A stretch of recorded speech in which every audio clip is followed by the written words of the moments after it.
The job application trembled in the man's weathered hands as Ryan Reynolds joked about the chaos of parenting. Ellen was laughing at the actor's stories about bedtime battles when she noticed the father in the fifth row clutching what looked like a rejection letter while staring at his young daughter beside him.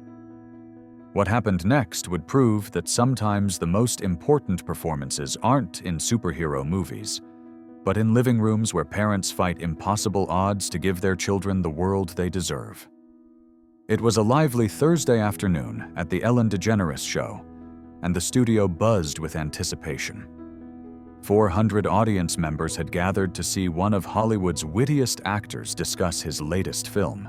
Ellen, elegant in a crisp emerald blazer with silver accents, was thoroughly enjoying her conversation with Ryan Reynolds, who looked effortlessly charming in a perfectly tailored gray suit, his quick wit and self-deprecating humor keeping the audience in constant laughter. "Ryan," Ellen said, wiping tears from laughing so hard, "you always talk about how being a dad is the hardest job you've ever had. What's the most challenging part?" Ryan's expression softened, his comedian's timing giving way to genuine sincerity. "You know, Ellen, it's not the sleepless nights or the tantrums. It's the pressure to give them everything they need when sometimes you're not sure you're enough. Every parent wants to be the hero in their kid's story, but real life doesn't always have superhero budgets." The audience chuckled appreciatively, but Ellen noticed something in Ryan's tone that went deeper than his usual humor. "And you've been open about wanting to give your kids a stable foundation," Ellen continued. "How do you balance career demands with being present for them?" "It's a constant struggle," Ryan admitted. "You want to work enough to provide for them, but not so much that you miss their childhood. You want to be Superman, but most days you're just trying not to mess up too badly." That's when Ellen noticed him. In the fifth row, slightly to the right, sat a man who appeared to be in his late 30s. He had thinning brown hair and wore a simple navy sweater that had seen better days. Beside him sat a little girl who couldn't have been more than 7, with pigtails and a bright pink dress that was clearly her very best outfit. His name was Tom Williams, though Ellen didn't know it yet.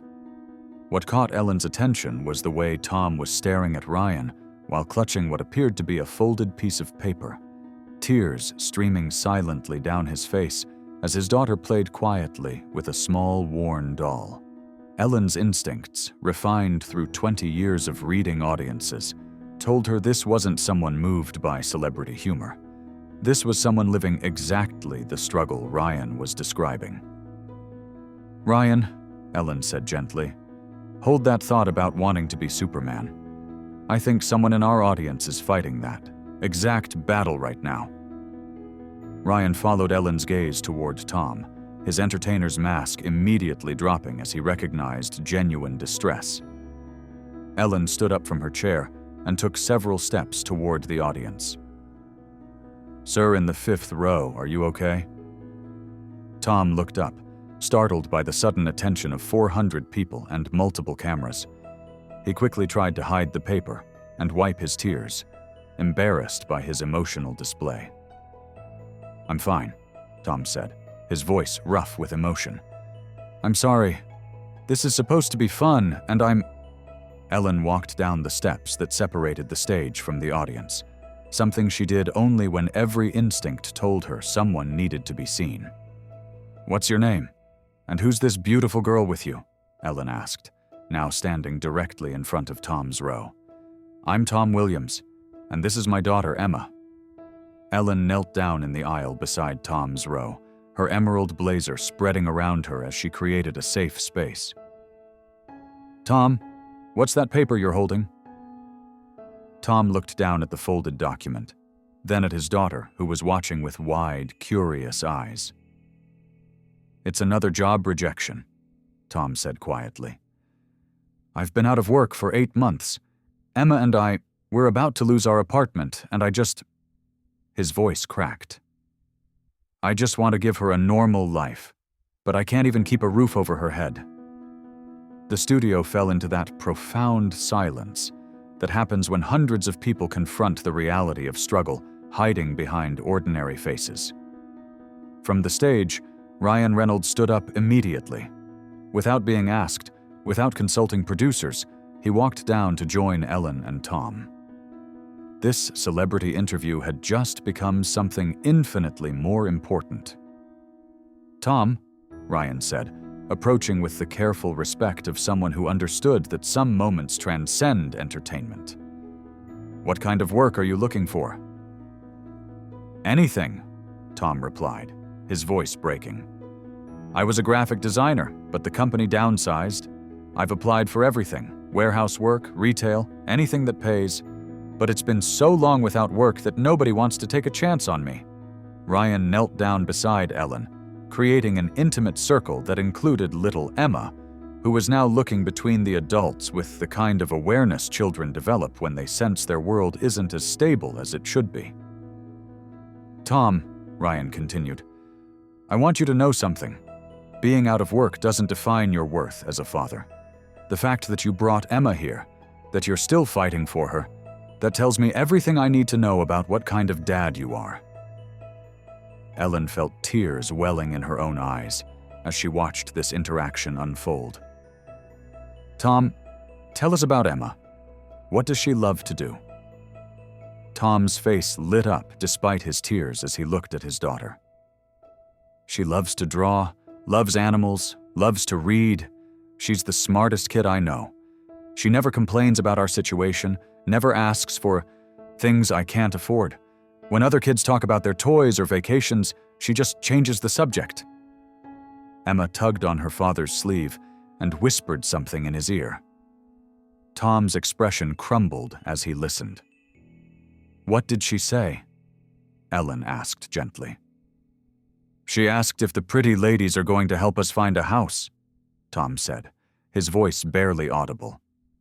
"She's 7 years old, and she's worried about finding us a place to live." Ryan reached into his jacket pocket and pulled out his phone. "Tom, I'm going to do something right now. I'm calling my production company. We're always looking for talented designers, and if you're willing to freelance, I can get you started immediately." Tom stared at Ryan in disbelief. "You don't even know my work." "I know your work ethic," Ryan replied. "I know you've been fighting for 8 months to find a job. I know you brought your daughter to a taping instead of giving up. That tells me you're exactly the kind of person I want to work with." Ellen began removing her emerald blazer. "Tom, this blazer has been with me through some of my most important interviews. But today it's witnessing something more important than any celebrity story. It's witnessing a father's love." She placed the blazer around Tom's shoulders. "I want you to keep this. And I want you to remember that asking for help isn't failing as a parent. It's doing everything possible to succeed as one." But it was Emma's response that brought the entire studio to tears. The little girl stood up and hugged Ellen, then Ryan, then whispered to her father, "Daddy, you said good things happen to good people. I think the good thing is happening now." Ryan's composure cracked completely at the child's innocent wisdom. "Emma, you're absolutely right. Good things do happen to good people, and your daddy is one of the best." Ellen turned to address the cameras. "This is Tom Williams. He's a talented graphic designer who's been looking for work for 8 months. He's also one of the most dedicated fathers I've ever met, and we're going to make sure he gets the opportunity he deserves." Behind the scenes, Ellen's team was already making calls. Before the taping was finished, Tom had 3 job interviews scheduled and temporary housing assistance arranged. 2 weeks later, Tom Williams started as a freelance designer for Ryan Reynolds' production company. 3 months after that, he was hired full-time with benefits and had moved Emma into a 2-bedroom apartment with a yard where she could play. 6 months later, Tom and Emma appeared on the Ellen DeGeneres show again, but this time Tom was confident and Emma was glowing with the security that comes from knowing her father had found his footing. Ryan Reynolds, who had become not just Tom's employer but a mentor and friend, appeared in person to celebrate their success. The segment sparked a conversation about the hidden face of unemployment and the importance of giving people second chances. Tom started a support group for unemployed parents, proving that sometimes the people who've struggled the most are the ones best equipped to help others find their way. Ellen learned that day that her job wasn't to interview famous people about their latest projects. Her job was to create moments where dignity could be restored, where fathers could remember their worth, and where children could see that good things really do happen to good people. Ryan Reynolds learned that the most important heroic moments happen not in front of movie cameras, but when you use your platform to lift up someone who's been knocked down by circumstances beyond their control. And Tom Williams learned that sometimes when you think you've hit rock bottom, that's exactly when angels show up wearing superhero smiles and talk show blazers, reminding you that every parent is already someone's Superman, even when they can't see their own cape. Because the most powerful stories aren't about fictional heroes saving the world. They're about real heroes fighting every day to save their children's future. One job application, one small hope, one moment of unexpected kindness at a time.